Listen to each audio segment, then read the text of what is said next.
आरोपीला फाशी द्या. न्याय द्या. Justice for justice for justice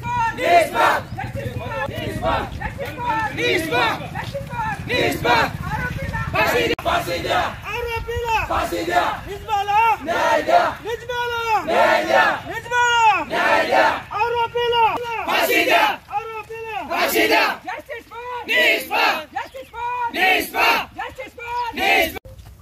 कर्जी गावामध्ये जी अमानुष्यकृत घटना जी घडली, आम्ही संघ गावाच्या वतीने आज बंद पुकारून सरपंच साहेब आणि किरण पाटील सर गावकऱ्याच्या वतीनं आणि पत्रकार बांधवाच्या वतीनं संघ आज बंद पुकारून तहसीलदार अपर कार्यालयाच्या कार्यालयासमोर मोर्चा आणलं.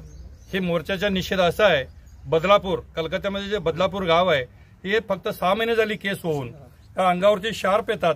ती अजून घटना नवीन असताना ताजी असताना हे जत तालुका सांगली जिल्ह्यामध्ये कर्जी गावामध्ये जी घटना जी घडली हे काळामा पोचण्याचं आहे. हे जत तालुका सांगली जिल्हा नसून महाराष्ट्र नसून पुरा देशामध्ये ही घटना जी घडलेली आहे ह्याचा काल कुठेतरी निषेध व्हायला पाहिजे आणि कुठेतरी असले केसेस थांबायला पाहिजे. ह्याच्यासाठी तहसीलदार मॅडम होऊ दे किंवा गावकरी होऊ दे ह्यांनी निर्णय घेऊन चालत नाही. ह्याच्यासाठी शासनाने कडक ते कडक निर्णय घेऊन ह्याला फाशीची शिक्षाच व्हायला पाहिजे, तरच कुठं ना कुठेतरी हे जर थांबवाट होईल. नाहीतर आता आम्ही तहसीलदार मॅडम झालं, निर्भय पथक झालं, आजी माजी सैनिक संघटना झाली, आम्ही तहसीलदार मॅडमला घेऊन प्रत्येक शाळेमध्ये जाऊन व्हिजिट केलो. निर्भय पथकच्या द्वारे आम्ही कळविण्यात आलं की मुलींनी संरक्षण कसं करायला पाहिजे, सेल्फ डिफेन्स कसं घ्यायला पाहिजे. या पद्धतीने आम्ही सर्व समजावून सांगितलं.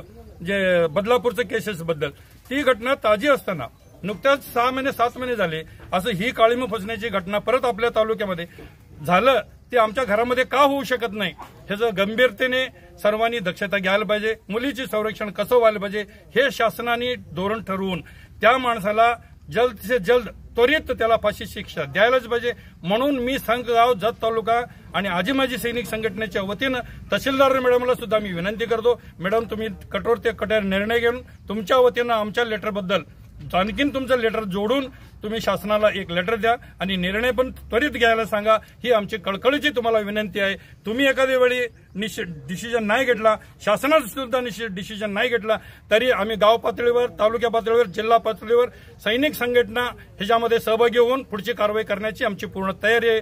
म्हणून मी मॅडमला विनंती करतो, तुमची पुढची कारवाई तुम्ही तयारी करा.